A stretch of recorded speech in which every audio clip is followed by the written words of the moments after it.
All right, here we are in another episode of Salient Points. This one's number 98 for January 24th, 2023. I'm Carlos, the master of what, Dalan?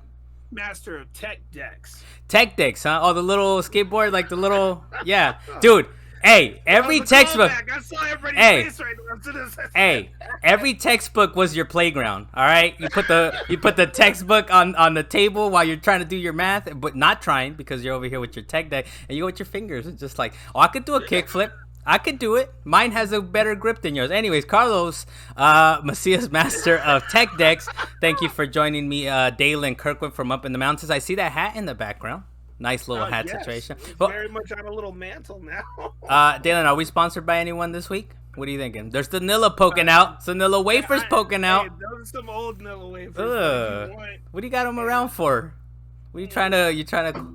Okay, little Teddy Grant. Dalan, what kind of you got like a little stash, dude. You got a treasure trove of snacks going on over there. But Dalan Kirkwood. This is also my office. I gotta eat, man. Dalan Kirkwood from up in the mountains. You are in your house. You know you can just kind of step away for a moment and like go grab the snacks or whatever, right? You want me to go? No. See, this is Dalan Kirkwood from up in the mountains. Thank you for joining us, sir. Also, Deo. Thank you. Now get off my show. Deo Blas, the King of Mid Bay. Thank you for joining us as well, sir. Yo. I will. Go ahead. It looks like in Mario. Is it not Mario Odyssey when you throw the hat cappy onto an inanimate object. And then the Mario hat landed on that. That is the real Mario right there. There you go. Now it's a little piece of block. Deo, I will say this. I don't want to hear it, man. I don't want to hear it. 49ers have moved on. They survive another week. You were glued to that game. It was a good... You don't think that was a tough one? Damn.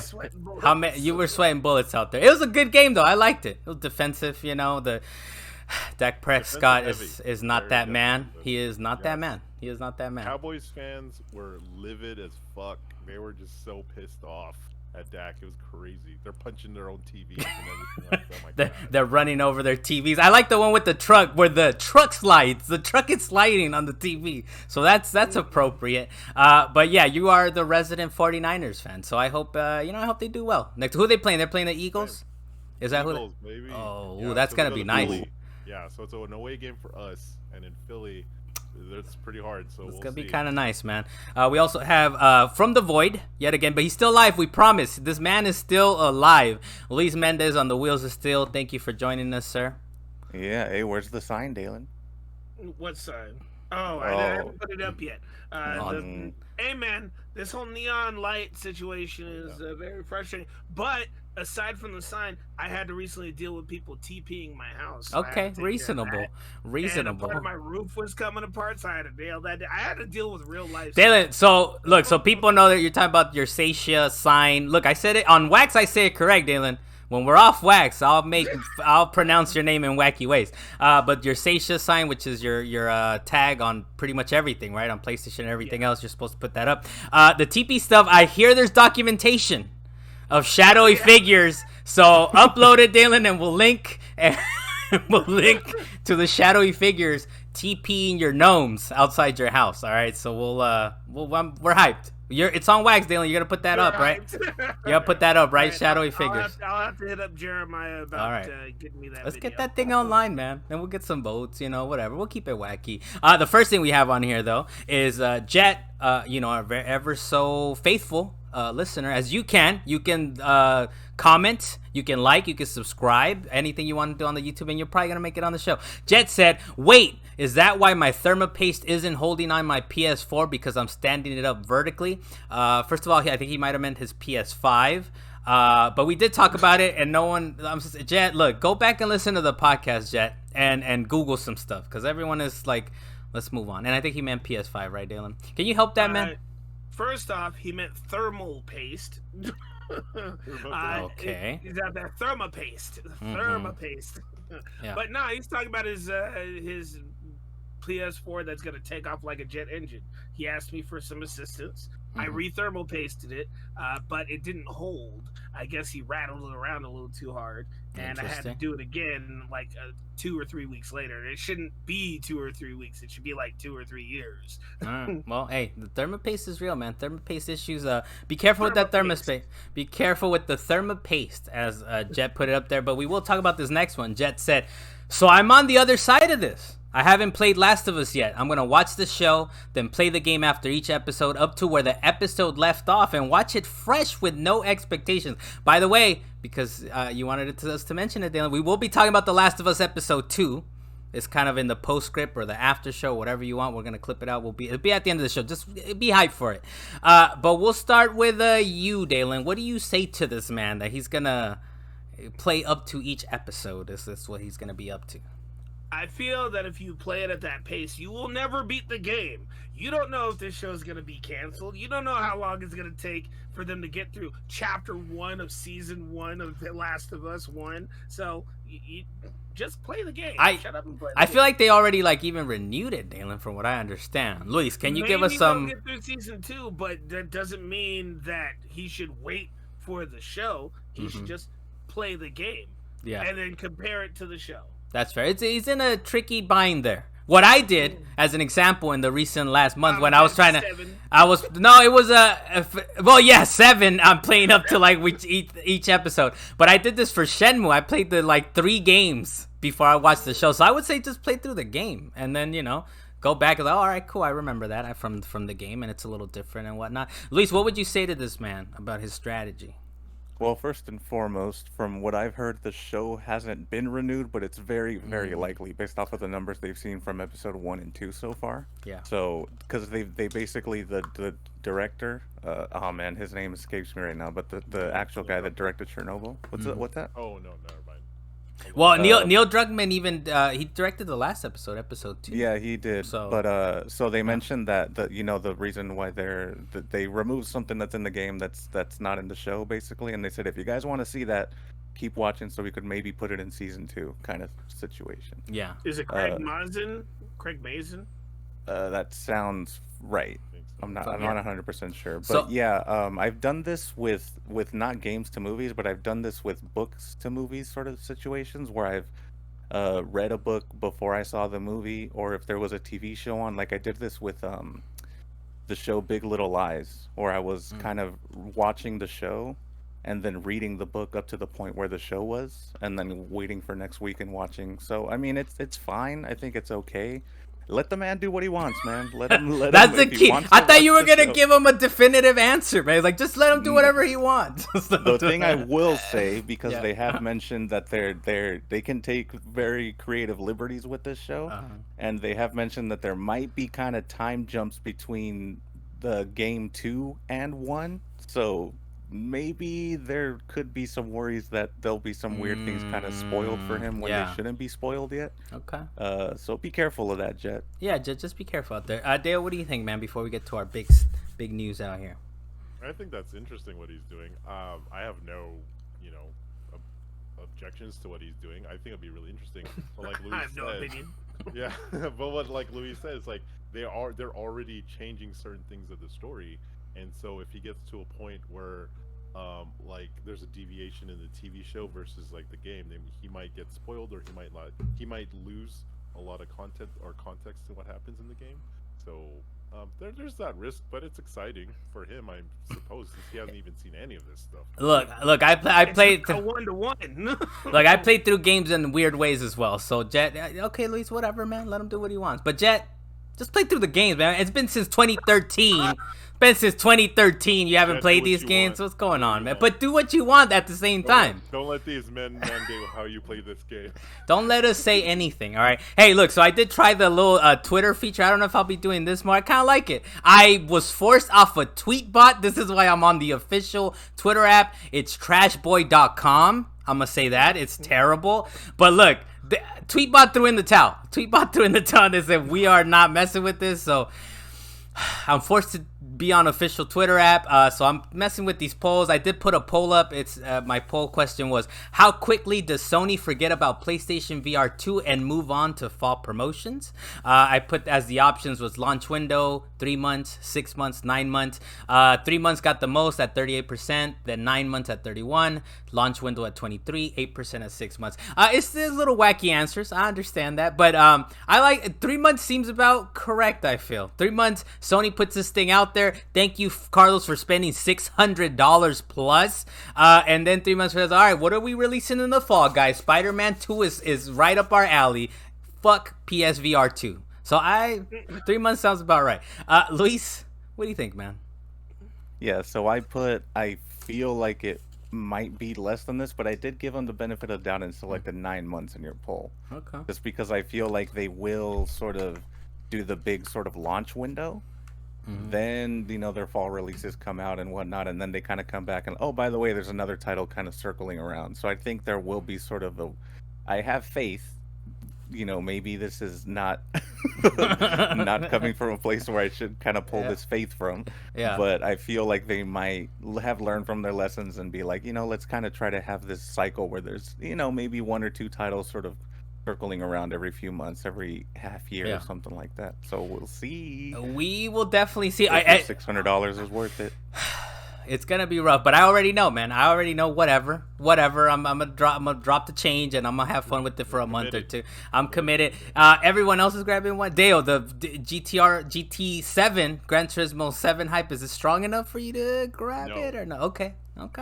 Luis, he's upset. He's like, there's a movie or a show coming out, and now it's a lot of GT content. It's a lot of GT7 I'm content. already spending about almost $1,000 in a cockpit setup right now, so I'm just like, I don't know if that's. I'm sorry, but what? Cockpit setup, Dalan. If you're a real racer, you would know, Dalan. If you're a real racer, you would know. You gotta have that feeling in the foot pedal. All right, you gotta have I'm getting a pedals. I'm getting your steering wheel's gonna rotate. I already have I have my steering wheel with force feedback and everything like that. I'm just missing a couple of pieces. Now confirm this for me, Dale. That is gonna be set up first before any other things in the background get put away and squared away. The cockpit thing will go first. No, you know what you made me think of? This whole pile right here is brand new from my parents' house because they're like, "Are you finally gonna move all this stuff out of our house finally?" And I was like, fine, and then now there's more stuff. 5 months. But you know what you made me think of? I've seen some of the YouTube videos out there where people have made their own homemade cockpit car seats, and there was one guy who was playing a game. He crashed a car, and his seat jolted him, and his nose flew off. That Asian dude? Yeah, I have seen that guy. Dale, that's what you need, man. Hey, and document it for us for our enjoyment, please. Luis, PSVR 2? No? Yes? No, I do not have one, and I don't plan on getting one. Okay. I have a Quest, and I'm okay with that. Okay. Yeah, dude, these. My Quest worked just fine. I'm a glutton for pain, dude. I'm a glutton for pain. I mean, what, 90% of those launch titles are on Quest already? So that's true. Oh, Dale did point that out on a tweet, right? That a lot of those, there's really 3. There's really 3 launch titles. Sony heads got pissed off at me about that for pointing that out. They shouldn't. They know the truth. Look, I like Sony. I like all of them, right? But I like PlayStation quite a bit. And you're right. I mean, you're right. I don't know why they're getting pissed off for. What people are upset about though is the Forsaken hate is real. Apparently, I don't know. Say that again. The Forspoken hate is real. Thank you very much, Dalan. It's got a 69 on OpenCritic. It's got a 68 on Metacritic. And people are kind of up in arms about it. I do like, Dale, you put this tweet out there. You said, I'm sure the Forspoken team really appreciates everyone's random fuckery takes this morning. So I approve of that. There are people that are crapping on it, not only because of the reviews, and also some of the dialogue that's taken straight out of Marvel movies, right? There's they're kind of that sarcastic kind of thing. And I know Legacy Killer HD, who we kind of quote on here sometimes, he even puts yeah, I blame Marvel. They've ruined everything. They've ruined dialogue in movies and shows because this is all ripped from Marvel movies. So if you guys haven't seen a couple clips from Forspoken, look at it and then think about the Marvel movies that you've seen in the last decade and a half and understand where they pulled that from. But I do the reviews aren't that great.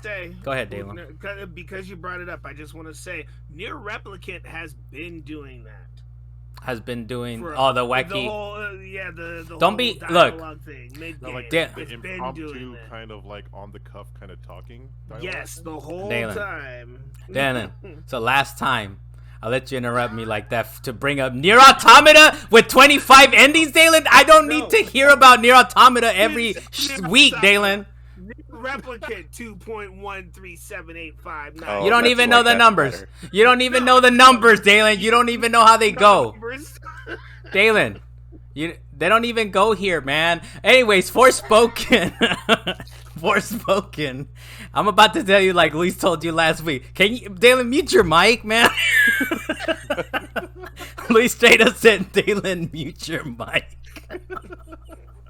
Anyways, Forspoken, it's getting middling reviews, right? But I do like one little interesting factoid that me and Dale saw online, which I'll get your comment on it, and then we'll go to the rest of the guys, Dale. But one of the Square Enix senior influencer relations manager, whatever that means. I tried to look for his real name. He said LBs. He works at Square Enix. He said, quote, shitting on a game and then asking for a copy, like we don't see you. So that's interesting. I like it though. I like it that people are just crapping on this game. I was like, hey, can I get a copy though? And he's like, and he has to come out. These social, managers, they don't really come out like that, right? That little smoke isn't that true. As much. What did you think when you saw this? Because I think you might have retweeted it, Deo, or no? Yeah, okay. No. So I forget his name. I forget his real name, but he used to be the Sega senior community manager, and so like I got like a code from him a couple of times for other stuff, and then but he got like what do you call it? He got promoted and got a job position over in Square Enix, and he tweeted this like right after everyone's like meltdown about the review scores breaking.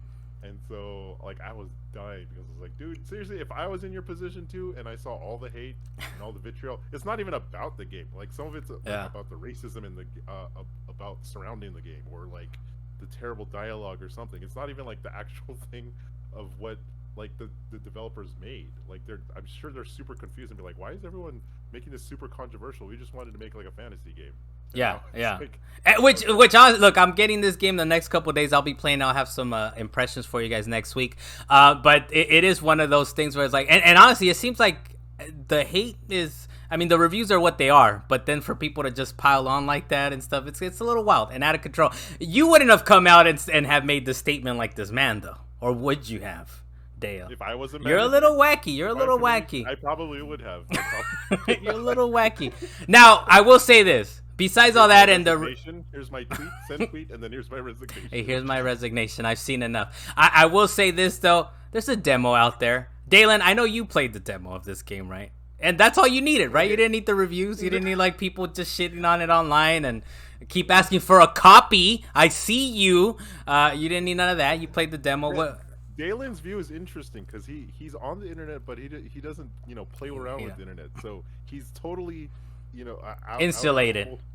Totally from everything in the social media that happens. But it's valuable. Just making it sound so much worse. I was gonna say you could take it as a badge of honor, or you could take it as a lot of shit talking and smoke. You're untainted, Dalan. You're untainted. That's all we're saying. You're untainted. It's fine. I have my own veil of protection from the stupidity that is the internet, and I understand that, and that's part of the reason why I'm not. So, whoa. Luis? Did somebody die? Luis? A microphone fell. Okay. Don't even trip. All right, hey, Dalan, continue. He's in the void, everybody. He's in the void right now, so, You sure about that? Okay. Sounds like he just fell out of the Just void. keep it moving. Dalan, continue, all right? Hey, it scared the shit out of me. We're gonna need that phone and the date and the time. But Dalan, Dalan, well-being. Hey, at least text me if something's wrong. Dalan, what's going on with this Forspoken stuff, man? What are you thinking here? Okay, I have my own little veil from the internet, and that's why I'm not really on social media that much. Simply because I know stupidity can come out of it, and I have my own opinions. You have your own opinions, but people don't know how to have a conversation. All they want to do is argue. Yeah. So for me and Forspoken, I will say that the dialogue can really burn you out with as much talking as they do. Like, if they had done it in moderation, it could have been better. But he's talking the whole demo, and I'm like, man, shut up for a second. I'm trying to kill this thing, and I'm trying to learn the buttons. All right. Talking about that bracelet thing that she has or something. The whole switching between the abilities and everything is magic, and you just have so much that you can use before you have to wait for it to recharge. I had to really figure out the mechanics because the demo doesn't really teach you how to use the stuff. There's been a lot of wristering too lately, right? God of War had a wrist that turned into a staff, so cool. Then the Disney show, what's the Kamara? No, Kamara? I forget the name. Miss Marvel, Miss Marvel or something like that, right? Yeah, she had a wrist powers. But yeah. So are you gonna pick this game up potentially, Dalan, or GameFly? There's only one downside to the game that I've heard about so far, and that the story in itself, or at least gaining new abilities, is a slow burn. Apparently, it takes a while to actually get all the stuff that you actually could need in the game. So it might be one of those games that takes a long time to beat, simply because you might get bored with what you have at the beginning. But other than that, I'm still gonna play it. All right. From what I understand, it's like about a 16-hour game, dude. I'm down. Very down. I'm very down. Oh, see, exactly. To me, that's a selling point. People are like, the relatively short length. I'm like, no, that sounds perfect. 16-hour game, that sounds about right. If you could get all your powers by the time you get through the 16 hours, then I don't know what the fuck some of these people are talking about. It just takes a while. Forever to get powers. It's 16 hours. That's not a while. That's a raid in Destiny. And I'm sure that's a raid in Destiny. Damn, dude. If we're playing with your group of friends, Dalan, it'll take 16 hours. Luis. My group of friends includes you, Carlos, so I don't know why you're saying. Damn, dude. Hey, you gaze into the abyss, and then the abyss gazes into you, man, is what's happening around here. Luis, what you thinking, man? You got some time for us over there? You upright? I'm fine. No, I have one of those microphone boom arms that I basically just forgot to untighten the one that actually holds onto the table part. So as I was moving it pulled the whole thing off. Reasonable. So what do you think about these shenanigans here, the Forspoken shenanigans? Yeah, so I woke up to Twitter, and I had no idea what was going on. I still didn't really until we got onto this podcast. I just saw that everyone was like, why is everyone talking shit about this game and these developers? So that they were completely out of context, everything. Like, I had no idea what was happening. But, it's because I was on my For You page. So I wasn't, looking through my chronological timeline. Oh, I see that look of disappointment in Dale's face right there. But, I gotta go to my list. I gotta go to my list. It doesn't. I gotta go to my list. It doesn't hold my place. It's fucking horrible, man. It's the Twitter official app is horrible, man. But I'm sorry, Luis.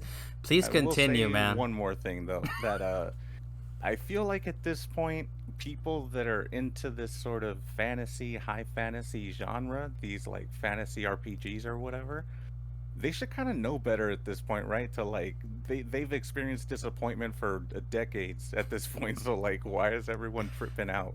We're talking about fucking Elden Ring got delayed at some point, I think, right? Or am I wrong about that? Then we got the Starfield, which isn't really high fantasy, but it's been delayed like crazy. We got Forspoken, I guess, coming out that's getting bad reviews.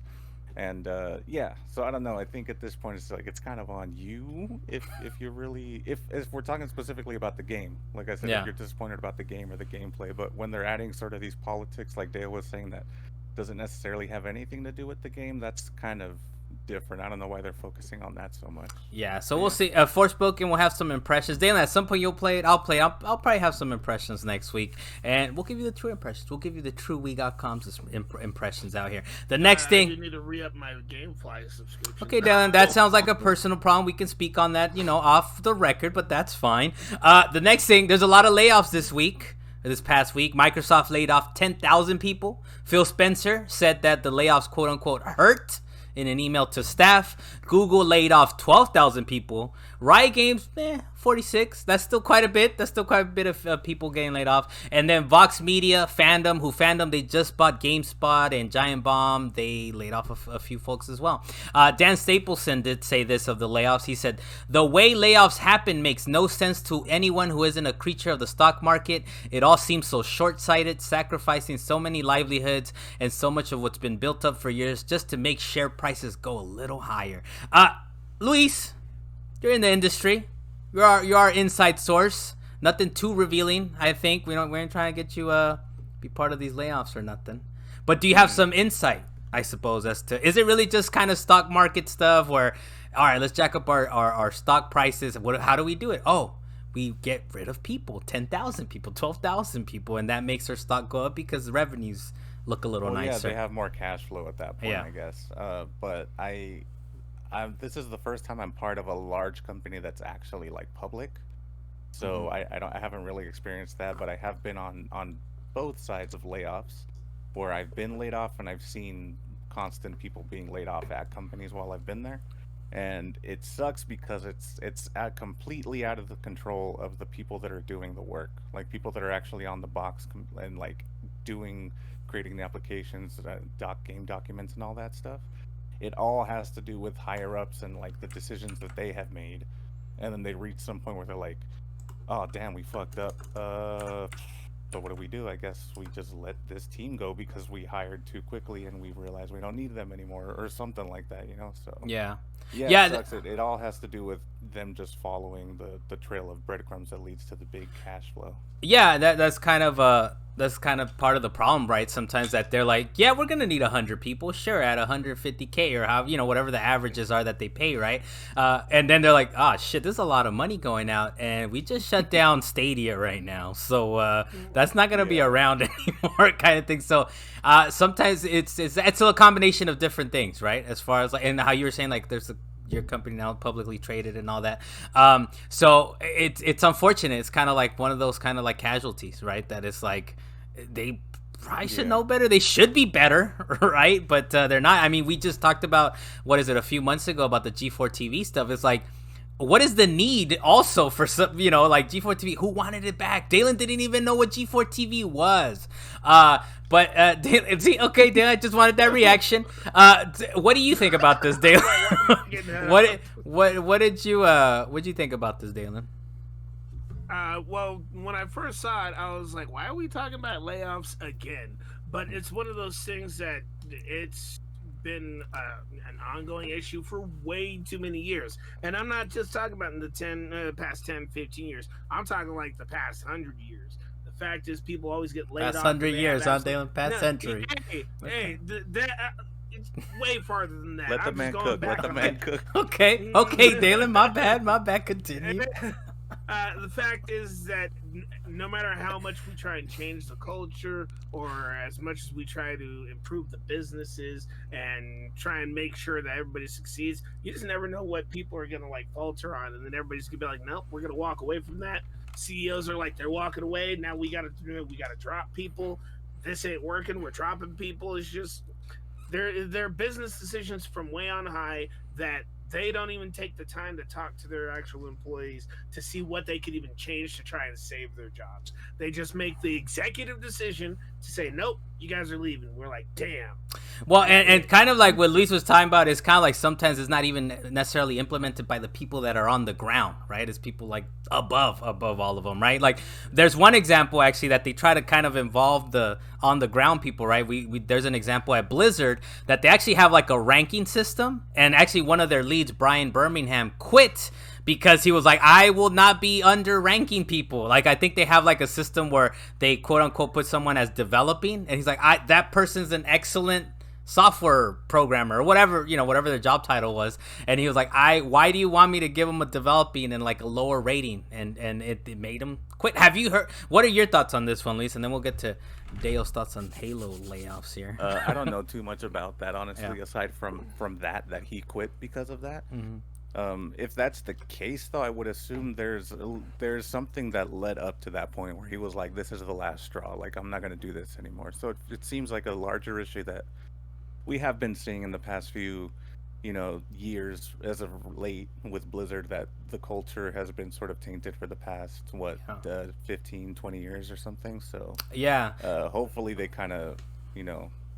straight get on the right course there. Yeah, and I mean, imagine being at Blizzard, dude, right? Like Activision comes in and like, we're gonna suck these people up, and then Microsoft is gonna come in, so there's gonna be another shift that you hope is better. But so far, we've also seen like, and this one hits a little closer to home, right, Dale? The Halo stuff. So some of the Halo developers at 343 kind of got laid off. A few at Bethesda Game Studios as well. We do have from like a former developer, a former person that did work at 343, Patrick Wren. He said the layoffs at 343 shouldn't have happened, and Halo Infinite should be in a better state. The reason for both of those things is incompetent leadership up top during Halo Infinite. Development causing massive stress on those working hard to make Halo the best it can be. On another note, we also have head of creative John Staten. He's leaving, but he's leaving, I guess, to go to Xbox Publishing. And 343 finally did come out and make a statement on Twitter, right? Part of what they said was Halo and Master Chief are here to stay. They will continue to develop Halo. This was from Pierre Hint, who was apparently the studio. I've never heard of this man. So now he's in charge. It's kind of one of those things like musical chairs. And they're like, here you go, man. It's your turn. Put a statement out on the official Twitter. By the way, good crunching over there, Dalan. Dale, what are your... And you're going to keep crunching and you shaking the box around. Deo. What do you think, man? Are we scared? Because I include myself as a Halo fan, but are we scared of Halo stuff? So when the news dropped that they're laying off people at 343, I follow a lot of the 343 developers and the development staff. Some of them did get laid off, and so I saw like Patrick Wren's tweet about, because he was a former Halo developer back in like Halo 5, and he left the company a long time ago to help out the guys over at Respawn. Him and a bunch of other people did that, or they spawned off and they made other properties, is what happened. And there's like this weird culture shift when Halo 5 dropped where 343 just lost the plot. I don't know what happened. I feel so bad for the people that did lose their jobs, because it's like their security has been lost and everything, and their livelihood has been lost. But like Luis said earlier, it's definitely like leadership. Like that's it's problem of leadership. You could have like a lot of good people working for you, but if the leadership doesn't know how to leverage them as tools or how to utilize them in a correct manner, then it's for nothing. So, and that's what results in a lot of these layoffs, is that they can't maximize their people potential, and that's it sucks. I hate that situation for one thing. At the same time, there needs to be at 343i, there needs to be a total clean house of like their upper management, because it hasn't been working for over a decade now, and that included Bonnie Ross, which is gone. That included there's three other people that are in their, like, how do you say it, the Halo lore consultants. So like 343 has their own, like, they have a dev staff, and then they have like people who are strictly in charge of like the lore, like how Star Wars has it. Like Star Wars branches out just all. They take it seriously, right? They take it seriously, yeah. Like, because they cover books, comics, like movies, TV shows, toy lines, and all that other stuff. So there's a group that takes care of that, but they have too much power because they've been there from the beginning. So they kind of dictate a lot of what happens or what should be like going on story wise and design wise in the games, which shouldn't really be happening. So the focus on the actual Halo gameplay has suffered. And I mean, this is like a whole rant about. I was gonna say it's been wacky.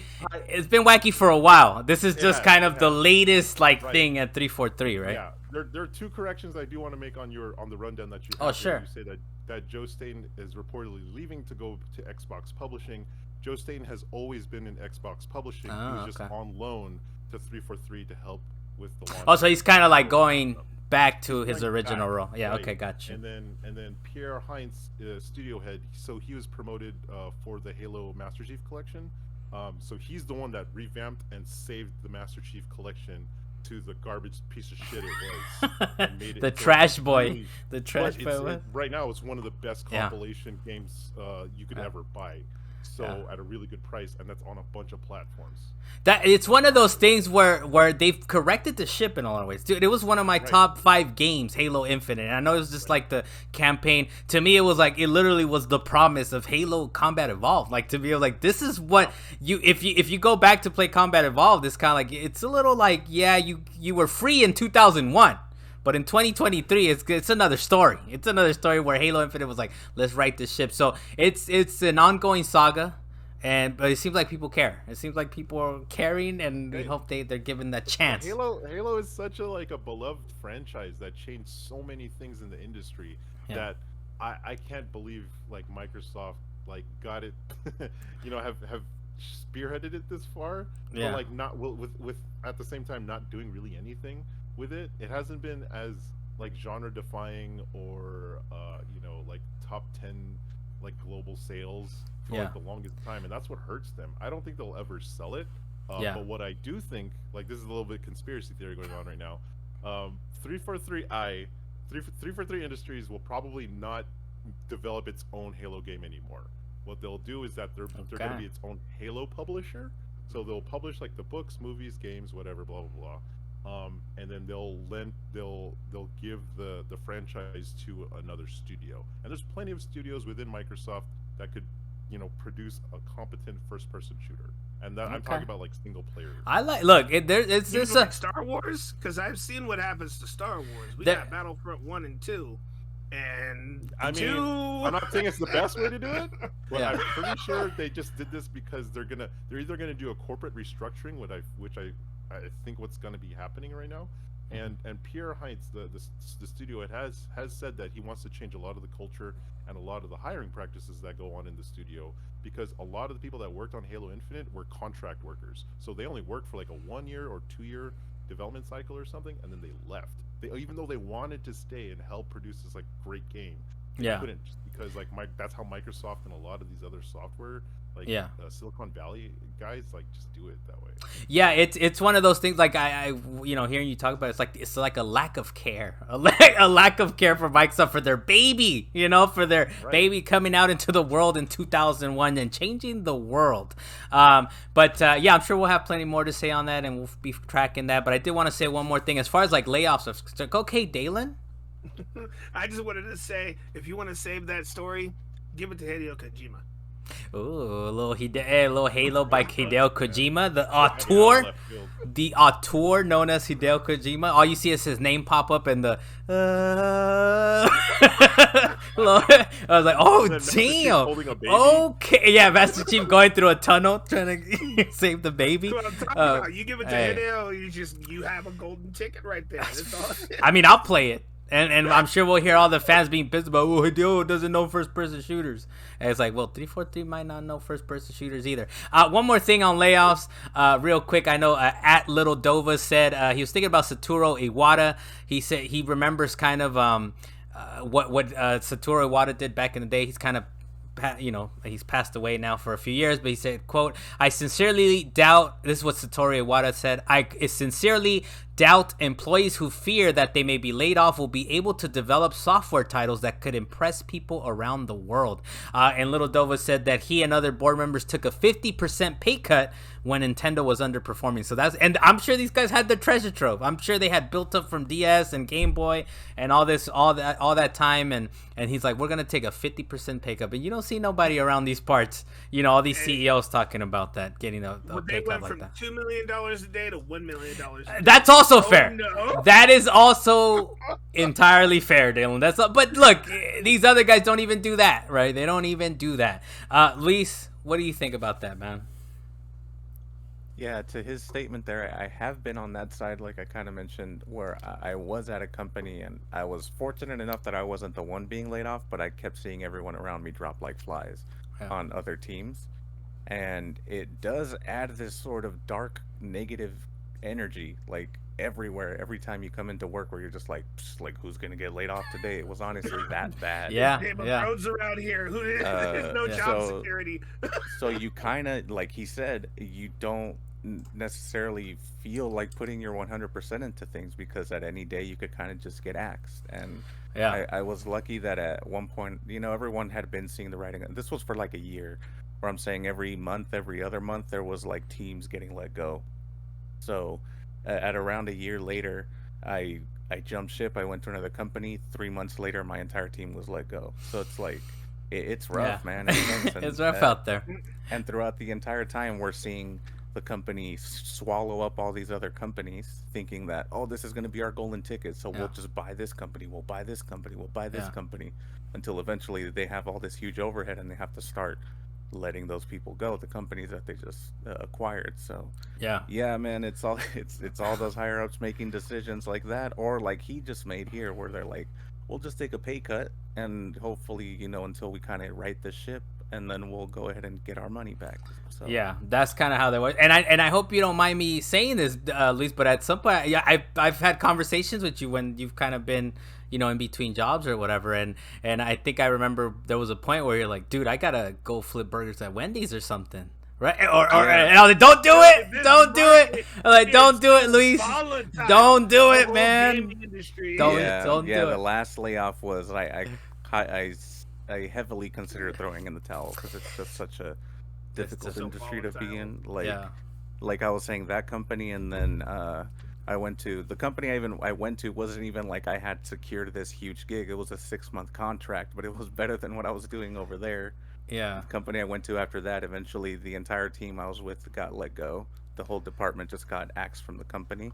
Yeah. And the last company, the previous to where I'm at in NVIDIA now, I was one of like 6 or 8 people that got let go, and I think it was just because I wasn't full time, so they didn't have to pay me a severance or anything. Yeah. It was just kind of like one of those decisions that they had. So that, yeah, I was just like, man, I'm done. Like I can't keep doing this. Well, I hey, keep wondering if my life is gonna be hit by a wall.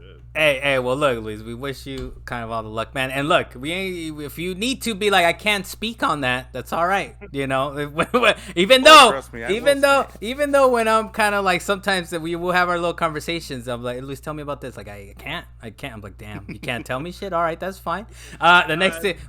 Well, I just wanted to say one thing: how you got let go from that team, or at least you quit that team to try and find that better job. I'm happy for you in that respect. But if they lost that team like 3 months later, or they shut down that whole department, I feel like you were the linchpin that held that shit together. You left, and all the dominoes just fell. It's reasonable. I appreciate you saying that, but no, the writing was on the wall there. That company no longer exists anymore. I would like to think. I would like to think it's literally it was written on the wall. Somebody wrote on the walls. Somebody wrote on the wall. Next thing, I'm gonna kick it to you, Dalan, on this quick takes. We're gonna move into quote unquote quick takes. Real quick, the Dead Space remake technical director says he struggles to play the game out in daylight hours. Game will. This is another point to make as well. The game will have an alternative ending. Trophies claim, or the VGC claims. I will say this: there's some straight up marketing BS, because it's like, it's so scary that we like have to turn on all the lights in the studio. That's so scary. But still, I'll buy into it. I'm down. I'm down for it to be that scary.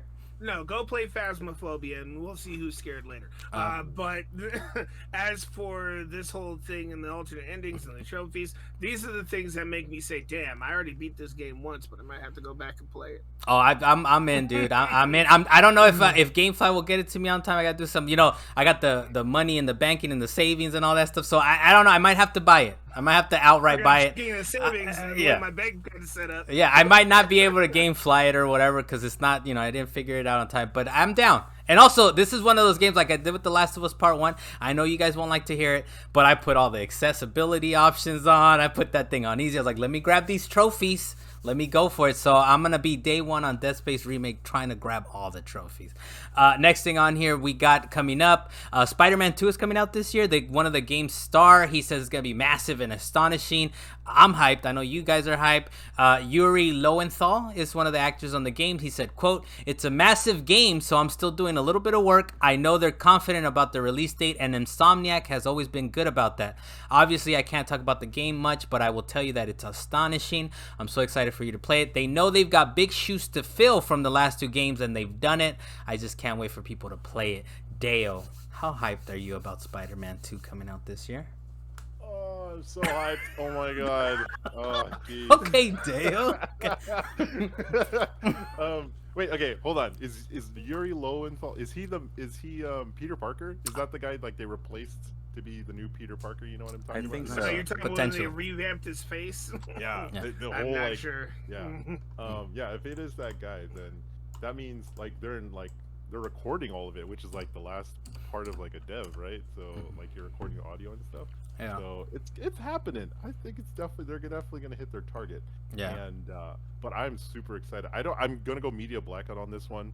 Definitely. Okay. Yeah. Like after the trailer the first one that came out like about a year ago, like I'm just like you got me sold already. If there's gonna be a special edition PlayStation 5 console coming out, I will buy that and I will sell my old Okay, PlayStation. dude, my brother Jonathan, who's listening, by the way, he says we're on a roll out here. I don't know what he'll think on this fucking 7-hour episode, but he had the red Spider-Man. I want it. He had the red Spider-Man that. PlayStation. So I'm sure, yeah, people are hyped about Spider-Man, dude. And I do like what he's saying though. He's like, they're on track. I mean, I don't know how much he would know as just the actor that's recording lines, right? Not the programmers, but I like the fact that, and he makes a good point. Insomniac has always done it. I feel maybe they've only ever delayed once, maybe a short delay. Working on right now, honestly. You know, maybe another frictionless Wolverine, experience. Right? Wolverine, they're working on Wolverine. Another frictionless experience, you know, potentially. But yeah, I kind of like that he's saying that. What do you think, Elise, about this man's quote or about how hyped you are for the game? Oh, I'm definitely hyped for the game, but the thing that I have reservations about a little bit, just because this is what I've come to expect from these past two Spider-Man games, when he said it's a massive game, I don't want that, dude. Okay. Give me another 8-10 Miles hour Morales? campaign, please. Miles Morales was perfect. Yeah. Yeah. So I hope it's not too long of. I hope that Yeah. massive just means like in scale, maybe because it has both Spider-Men in this one, boy, man, whatever. Correct. So, correct. Yeah, I don't want a very long Spider-Mans. campaign here. The Spider-Mans. Dalan, what do you think, man? What do you think about this situation? All of them are always massive. Every time a new Spider-Man comes out, they're always saying that this one's going to be massive. Of course it's going to be massive. You're trying to put all of New York City into this. So as long as they can actually still keep it like based on the communities rather than just the whole city, I'm sure they'll be fine. There you go. I know, Dalan, I think you would prefer your games longer, right? I think out of all of us on the podcast, you prefer long games, or no? Have you grown up in that sense? Have you matured? I prefer linear games. Okay. I'm not a whole open world, give me 1,000 side quests kind of guy. Nier Replicant, Nier Automata, 25. Let me beat it 75 times to get the proper ending. Roll 25. Come on, Dalan. It's not about having 1,000 side quests. There's a story to it, but you might have to go back and do it again. That's it. All right, don't be bringing up Nier Replicant up around these parts anymore, Dalan. Please, please keep it away. You don't have to worry about that. You get one ending, you're good. I hate you, man. The next thing we have on here. Oh, by the way, you did mention this, but as far as that game, Miles Morales was a good like 8, 10, 12-hour game, man. They could do it. They could put you in a massive world and make it still short, you know. So we'll see. I'm not talking about length, my guy. But you know what? Continue on. There's a lot going on with your life, Dalan. The next thing we have on here is the. I hope you enjoyed that segue. The Dark Pictures Switchback. Dale's surviving over there. Dark Pictures Switchback VR. It's getting delayed 3 weeks. I wouldn't say I was super excited about it, but I did like the original Rush of Blood. Although that PSVR 1 kind of gave me a headache playing that game. So I'm really kind of hyped just to see if it's a smoother experience. But what do you think about this, Luis? What are your thoughts on this? I don't know. It seems like deja vu from what they had with the Quarry, where they're like, sorry, but we're getting these servers out of this war zone real quick, so it's gonna be a minute. Please bear with us. Let these mans be in a war zone, man. Let them get their servers out of in between bombings. It's not funny, I'm with you but on it's that. you know what I'm saying. Though, it would make sense in the sense that a lot of the people on my team are either from Ukraine or Russian or whatever. They're kind of in the midst of that whole thing. Wow. And we do every day post in one of the Slack channels, like kind of what we did that day. And a lot of these guys are posting in their channel like, power was out for 4 hours today. Power was out for 6 hours or whatever. So I'm assuming maybe they're dealing with something like that over there. We're just like, we can't work today. Like, we can't do anything right now.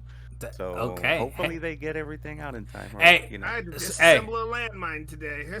I had to get an IUD. They're not called IUDs, but IED. I was about to IED. I had to get an IED off the floor. It's not funny though. But I will. You're funny, Carlos. I'll take it. Look, I'll take it. I'm funny. I'll take it just to not explode it anymore and get canceled around here. Yeah, I mean, I take that back. Switchback. If it's uncomfortable for me a little bit, that's fine, man. Take your time. I understand. You guys got shit to deal with. The next thing we have on here, The Last of Us Part 1, the video game surges in sales after the TV show's success. And this, we got sales from the UK. That's all kind of what I saw. Part 1, its sales went up 238%. The remastered version, which is kind of funny. Who was buying the remastered when maybe they don't have a PS5, right? But the remastered one is getting sold around here. 322%. These are some high-ass percentages. Deo, what's going on around here, man? The hype is real, right? It kind of reminds me of Cyberpunk-ish, right? The TV show, the anime is like it kicks it way up. It's the same thing we saw with Cyberpunk, Edge Runners. It's the same thing we saw with The Witcher. We saw with The Witcher 3. When those shows, which are easily more digestible by people, because obviously watching a TV show is different than playing a game for 80 plus hours, it increases exposure for everything, and so people wanted to get into this. And right after you see this television show, which is amazing, and the fact that they're be able to see it for the first time like this, I'm sure it gets them really excited to buy it on their PlayStation 4, the remastered version. It's funny, right? And it's selling more, right? The remaster, but I think even it's like free on PlayStation Plus, or maybe not over there, but I would think plus the premium, right? But yeah, it's selling like gangbusters, and it is kind of like you mentioned. It's like this cross, like, and I think we forget. Well, I don't know if I forget. HBO is huge. Just the fact that it's like a new zombie show on HBO. A lot of people don't even know that it's a video game. Probably they're like, wait, this is based on a video game. It's like, wait, I can buy it. I have a PlayStation or what? Maybe that's where the remastered sales come from, right? That some of these people are lapsed gamers. They're not up to date. They don't buy the latest console. I have a PS4. Let me go grab The Last of Us, right? But it's one of those things where anything on HBO is gonna have some kind of like its reputation precedes it, right? Like a lot of people I'm sure are watching is like, I want another Walking Dead-ish type of show, and this looks amazing. And then they come to find out, it's like, oh shit, connect that PlayStation. Let me get this game going. Dalan, what are your thoughts, man? My thoughts are no shit Sherlock. Oh, of course this was going to happen. Okay, however, I'm very interested to find out what happens when that Super Mario movie drops. Is Mario Kart 8 going to actually skyrocket in sales? I'd love to see this happen. Come on, Dalan. Those already like it's already yeah. They're just going to make that shit boost again. Nah, man. I think that thing it sells like gangbusters. All those games are evergreen. It's just gonna continue on that same trajectory because they know it. People know Mario, man. I think Last of Us is in a special spot where I think it has sold a lot of copies, right? But it's not a God of War, I guess. Even Last of Us Part 2, I think, was like and I think it sold like 10 million copies at least or something. And even that for Sony was like, that wasn't maybe what we expected, right? So the fact that this is happening is probably a good thing. It was like, people, they don't know The Last of Us. They don't know it exists. Sony's over there like, we want more money. There you go. Well, look, people like Skyrim, like all those 25 copies of Skyrim. You guys keep buying them. We'll keep making them. I can't believe they said that. We got to find that quote and bring it up at some point. But they literally said some shit like that, right? It's like, you guys keep buying them, we'll keep making them. The next thing we have on here is Trek to Yomi is coming to Switch next week. Deo, are you re-upping? Are you grabbing it on the Switch portable? No. Okay. But I'm happy that it's like available on more. I know I have it on physical copy for PlayStation 5, but I'm happy that people are able to play it because it's a great game. I think it's a wonderful game. Yeah. And the Switch platform could definitely use this type of like mature type of game. Because there's a lot of like filler on that service, but yeah, you and Dalan, I know on our like Game of the Year episode, you guys kind of gave us some little accolades, little honorable mentions. So I'll tinker with it. I played it a little bit and I was like, I think I just got distracted, but maybe I'll mess with it. What do you think, Dalan? The fact that this game is coming to Switch. I'm glad that it's going to have that extra exposure. And now, as you'd like to say it on a regular occasion, Carlos, you get to play it on the go. You can play it at work. I didn't know I coined that, but I'll take it, Dalan. I'll take the credit. Yeah, that's what you were saying with Rocket League. Now you're gonna say it with this. Dude, that game is rough on the Switch, man. And I'm trying to play it at work, and my work internet is trash, boy. So that's like my only concern for it to go into Switch is will the quality take an impact? They need a new Switch, man. And we'll talk about Nintendo. Actually, we'll move on to it right now. Nintendo is apparently doubling down. They're doubling down, and instead of like giving us a new Switch, they're actually gonna double down, and they're gonna increase production of the Switch that's already out there for the next fiscal year. Luis, what do you think, man? You've played Pokemon, right? You've played Pokemon, right? I haven't played it. I saw some of the clips and videos of it, and it's rough, dude. He's justifiably upset, Dalan. I mean, at this point, the Switch is like, what? How does it even compare to this generation of consoles at this point? Like dude, we need a new Switch. I don't know why they're taking so long, but at the same point, it's like. The same thing with the Skyrim. It's like they know people are gonna keep buying them, so they're just gonna keep cranking them out. Like they don't have to spend money on R&D or more money on R&D and all the stuff and parts or whatever to make a new console quite yet. But yeah, I mean, dude, it's time. Like I have my Switch next to me by my bed every night. I kind of look at it like, am I gonna pick it up to? Nah. I'm not gonna do it. I'm not gonna do it. I'm seeing the layers of dust grow on my case every night. It's very rough, man. I look, what it's gonna take, it's gonna take people not buying it, right? It's gonna take like having a couple of quarters of, oh, people are not buying the Switch anymore. We wonder why. And then we'll be like, no, Dalan, what did you say earlier? No shit, Sherlock. It's like, yeah, it's crap, man. But until that point happens, right? Like, they just gonna keep selling them. They're increasing production on this thing. It's wild, man. They're out of control. You know what it is? They got that shit on their tape deck right next to them, and they're like, we have the Switch Pro ready to go. But don't launch it yet. We're going to wait until the people start getting tired of the current Switch. We're going to milk this for everything it is, and then when everybody's ready, launch it. Hey, look. Next month. For people, oh, shit, what a turnaround time. For people who are not watching the video, I like how you said that they're working on it. You did the hand motions there. They're going to massage it. I like it. Is that your thoughts on this, Dalan? You have anything else before we move on to the next item here? Next thing on here, Marvel's Avengers support is going to end September 30th, 2023, and there's going to be no more new content after March 31st. Dalan, are you super upset about this? No, I've been saying this for the longest time. How was this game still alive? It was as bad as Stadia. I'm like, how is it still going? I gotta try it, man. We watched this game for free on the Xbox, and nobody downloaded. Oh, that was hey, that was super rough, man. That we did talk about that, right? No, they said, oh, it's free. I'm good. I'm gonna move on. Hey, look, it's a rundown Uncharted, by the way. If you guys are. If that gives you a little inkling, I want to play. I'm gonna go back and play it, Dalan. I will. It's Uncharted, but like, you know, if Uncharted, let's say Uncharted is 1 out of 10. Uncharted is a 10, right? It's a beautiful franchise, a beautiful series. I would say Marvel's is like a 4.5. All right, so it's obviously Uncharted, but halfway there, right? Hey, this is Uncharted's estranged cousin. All right, the fact is, it's not gonna happen. I agree. Leave him in the outhouse. I highly agree. Very estranged. Very estranged. Next thing on here, we have Suicide Squad the game. I think this one came in a little late for us to talk about it last week, but people are saying, or did we talk about it? But they might have it's gonna have a battle pass, from what we understand, the leaked footage, and it's like, dude, come on, Rocksteady. Come on, man. Like, we're almost there. We're almost there at the finish line. They crapped Gotham Knights out, right? We're still going to play it, Dalan. By the way, a 5.0 game out of 10 played in co-op, I'm sure is going to be okay. But it's like Suicide Squad, you're almost there. And they're going to do a little battle pass situation. Luis, what do you think, man? You're still hyped about Suicide Squad?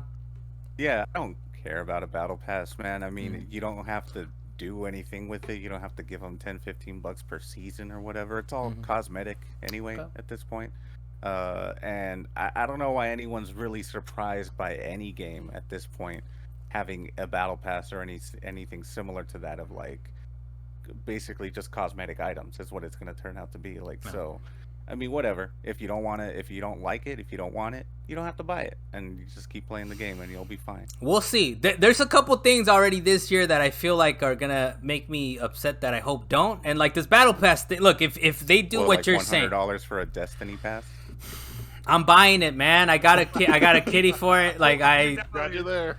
I'm doing it. But that's Destiny, man. And you've been playing it with us too, Luis. You've been getting down with it. I know there's upsetting parts of it and frustrating parts of it, but there's a hook. There's the mechanics are nice. The mechanics are nice. As far as Suicide Squad, it's kind of like, we'll see. I hope it's what you're saying. If it's cosmetic, fine, whatever. I'll be fine with it. The other thing that's a little concerning is the Starfield thing, where it's like randomly generated levels, which I hope I don't have to interact with. But these are things that worry you, Luis. These are things that worry you. And they've already said that all those procedurally generated worlds are completely optional. Like everything that's core to the story has been created by a designer, level designer, or something like that. So you'll be fine there. I want to trust you, Luis. I want to trust you. But you know what I was trying to trust you on is the Twitter app, and you let me down, man. That thing is trash, as I thought it was gonna be. I mean, you're trusting a guy that actually likes the For You page, so take everything I say. Dale, you see what I'm dealing with, Dale? You see what with the mountain of salt for the For You page. Next, this one's just for you, Dalen. But there's real soldiers out there use Metal Gear Solid tactics to defeat the military robot. I don't know if you saw the story, Dalen, but they were trying to it's a robot that can see people walking and all this stuff. And these mans said, "Let's get in this box." And just walk across, and like the robot definitely did not catch it. So if these are the robots we're supposed to be afraid of, man, we'll be all right. We'll be all right. Let's just get your cardboard box ready. But what do you think, Dylan? Would you have tried this out? This is what I was talking about. You put Hideo Kojima in it, and it becomes a good story. That's it. All right. That was it, Dylan? All right. We're gonna move on to. But there's not much to say about it. Yeah. The fact is, you beat a robot with a box. What else is there to say? You beat a robot with a box. It's beatable. Next thing you know, somebody's going to get tranked, and we're going to take over a whole ship. That's it. There you go. We'll move on to what you've been playing here. Luis and Deo, I don't have any games from you guys, but Luis, did you kind of play anything, I guess, that you kind of want to mention? Yeah, I've been kind of teasing at it right there with my From the Void imagery the whole time. I've been playing the new Need for Speed Unbound. I can definitely see what Deo was talking about with the mechanics, like the drifting.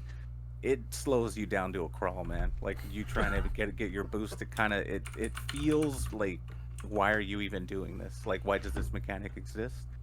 But once I've gotten a little bit deeper into the game, and like I mentioned to you, Carlos, off wax, it is similar to Burnout in the sense that you could kind of also build that boost by doing like near misses or driving opposing traffic or driving a little bit erratically, I guess you could say. Like making other cars sort of crash and stuff. Near misses. So you don't have. Well, yeah, I already said that one. He did say that, Dylan. Actual cars like crash, like you forcing other vehicles to get in a wreck will gain your boost meter and stuff. So you don't have to drift. But yeah, I actually am kind of liking it, but I think it's coming because I don't necessarily play those like kind of traditional racers where they're like simulators, you know. So I'm more into like the arcadey style kind of games. So if you're into that sort of wackiness factor, maybe it's worth kind of checking out. I bought this on a whim. It was on sale for $40, and I was like, fuck it, why not?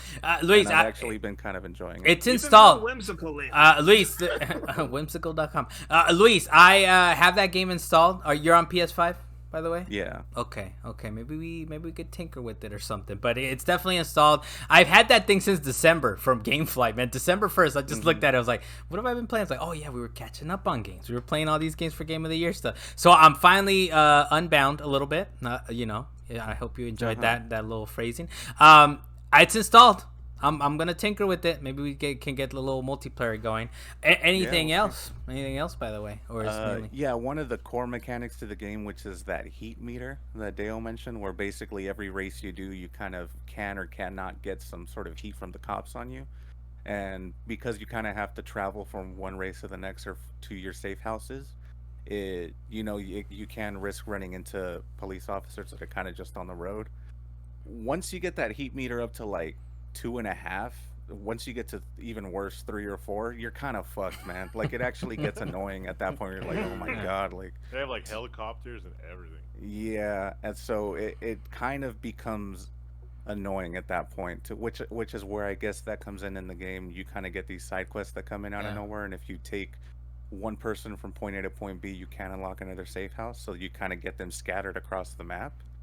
But it does get annoying sometimes because they kind of, if you're going into a tunnel, let's say a long tunnel, you're kind of risking at one point going to like, okay, well, it might just randomly spawn in front of me, and I'm kind of screwed at this point. I got a 4-level heat, and I'm gonna, the next 5-10 minutes, I'm gonna be trying to get away from these guys. So at that point, does it just make more sense? Let me just restart or whatever. Go. Well, no, because then you lose all the cash you made from the races. Reasonable. Okay, I'm sure I'll be sharing those opinions when I get around to playing this game. There's some strategy to it, you know? You put in the risk for it. I know you've also been playing Destiny, right, Luis?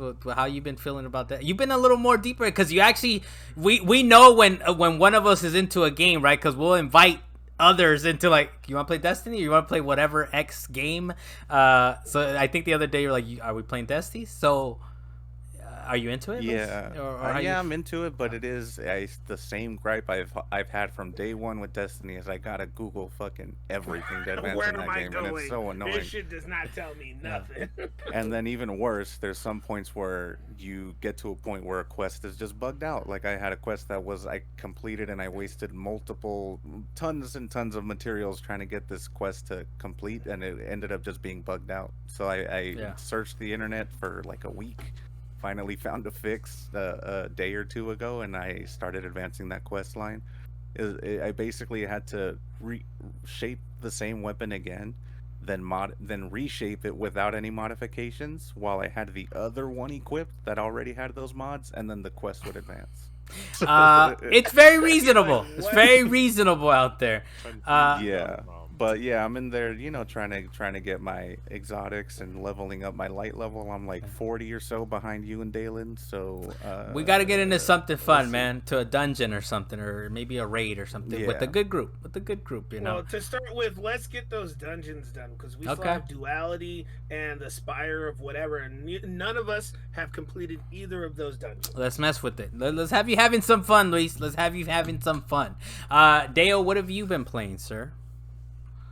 I haven't been able to play too much because of all the weather messing up with a lot of our roads going on. Yeah, but the delineators are flying off the road, my guy. I saw one in the middle of a farm. Like I was like, how did you even get there? It's crazy. But Dale, what do you guys have? Do you guys have to chase those down? Do you have to bring them back? Because they're our property. Dude. Okay. Each one of those is not cheap, especially if you have 1,000 of them out there. They're down the street from my house, by the way. There's like a big old collection of them. There's 30 of them. I've been thinking every time I drive past it, I'm like, I should send a picture of this to Dale. All these delineators, just traffic cones, by the way, for the uninitiated, haven't listened to the podcast.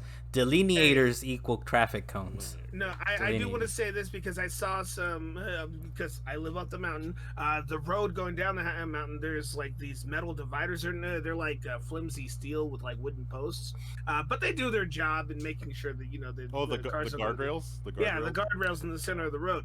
They had just replaced some new ones because they were doing some road work, and the next day, high winds happened, and I watched that brand new section that they put come out of the ground and fly off the mountain. Oh my and I was like, no. Very reasonable. That's what we've been playing. Yeah, I mean, thankfully those things are cheap, relatively. I think, because they're supposed to be disposable. You're supposed to hit them, and then, but still, that's hilarious that they just installed it and you watched it go down the hill. It's like most of the wood stayed in the ground, but the metal parts that were attached to it, the wind was too strong. They said, "Nope, taking you out." Now, in this game you've been playing, Dale, Somerville, is that what happens? Yeah. Is there a lot of delineators going on in there? No. It's you told us about it a little bit last week, right? Somerville. You've been getting more into it.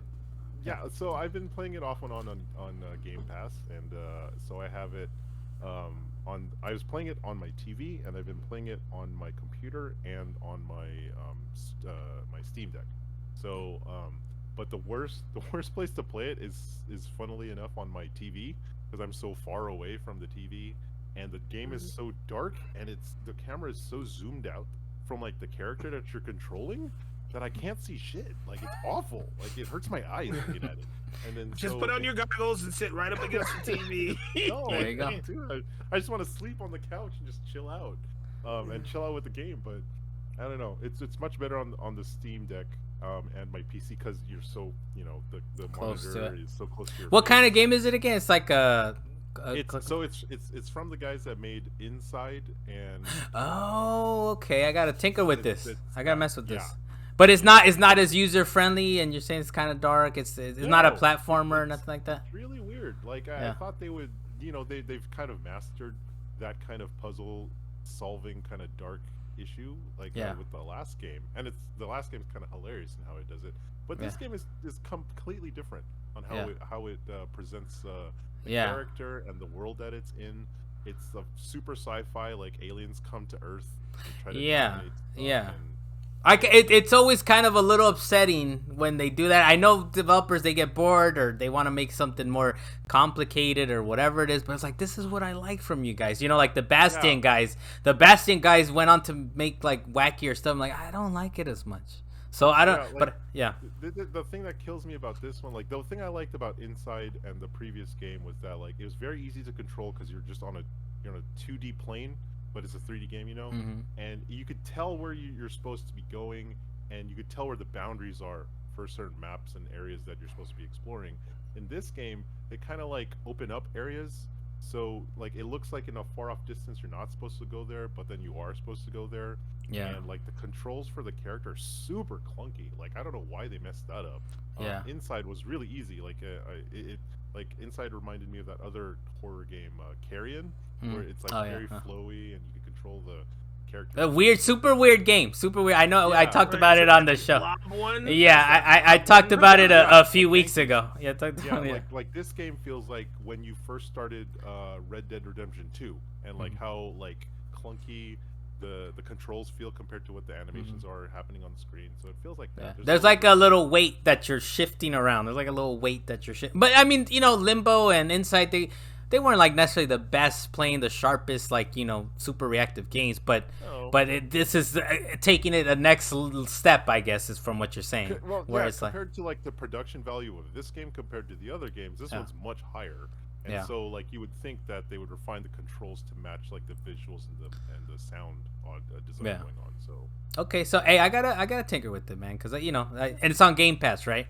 So I'll okay. You sound upset though. You sound a little upset. I'll tinker with it. Seems interesting. I'm a fan. I don't know where they're going. I'm a fan with the developer of the developer. So we'll see. The things I've been playing, I did play these two games. Remember, I think I've mentioned it on Wax before. But if you want me to play something, tell me it's leaving Game Pass in 2 weeks. Tell me, and I'm gonna jump on it immediately. So these are two games that are leaving Game Pass. One of them is called Telling Lies. It's from the same. It's a Sam Barlow joint. So the guy that did Immortality, which Deo awarded. What was the award you gave to this game, Deo? And a wacky award. Whoa, Deo, whoa! That's not what you said. The award. I'm sorry. Wait, what did I? 2022 best what? Deo's out of control right now. They're the best boobies. Best boobies of Deo is just dying. So this is a preview. This is so this is also a Sam Barlow joint. It came. I don't know if is there like direct predecessor to Immortality, but I will say this right off the bat: Telling Lies plays better. It plays like a little like. You're looking for clues. You're playing all these clips and stuff. And I feel like it already plays better. It's a little easier than Immortality, where it's like I don't know where this is going. I have no idea. Like there's no logic to it. It's gonna get weird at some point, which I think people like that about Immortality. To me, it's just that. Carlos, is there nudity though? No, there isn't. There isn't. There are points where you're like, maybe something's gonna happen. You're waiting for the tasteful side boob. Things that happen are tasteful, but no, there's no. They won't win an award. It won't win a prestigious award from Deo on as far as best boobies award. But the reason I was hyped for it though, and Dalan knows this. but I am probably maybe one of the biggest fans of *Halt and Catch Fire*. To me, that's like one of the best shows of all time. And there's the slowest burn. It's amazing though. It's amazing. Yes, it might be a slow burn. Whatever. It's a 4-season show. Please to go watch it if you haven't. It's about kind of like the uprising of Apple. Well, it's fictionalized, but sort of like Texas and laptops when they were coming into play, and Apple and all that stuff. So it's kind of interesting. But the actress that's in that show is in this game, so I was like, I'm hyped. I'm ready for it, and I try to watch every scene that she was in, right? So that's one of the things where Immortality was like, I'm just clicking around, whatever, man. Oh, okay, boob. So you were waiting for her tasteful side boob, is that it? Potentially.